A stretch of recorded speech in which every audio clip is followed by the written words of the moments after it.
চলুন, কালকে যেহেতু শিবরাত্রি, সেই জন্য আজকে একটু সব নিরামিষই করেছি। নিরামিষের সাথে আর কি রেখেছি গরম ভাত, একটু কুমড়ো মাখা, কাঁচা লঙ্কা সর্ষের তেল দিয়ে একটু কুমড়ো মেখেছি, আর হচ্ছে একটু আলু ভেজেছি। নিরামিষের দিনে আমাদের বাড়িতে আলু ভাজা হলে সবার খুব ভালো, একদম সোনামুখ করে সবাই খেয়ে নেবে। এদিকে হচ্ছে মুগ ডাল করেছি সব সবজি দিয়ে, একটু চাটনি, আর হচ্ছে কটা পাঁপড়।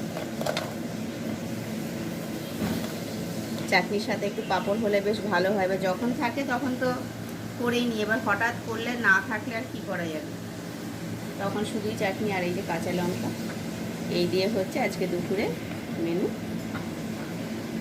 বলুন তাহলে, আপনারাও আর লেট করবেন না, বসে পড়ুন তাড়াতাড়ি, 2টো বেজে গেছে, এই আমরাও শুরু করব। ঠিক আছে, চলুন তাহলে।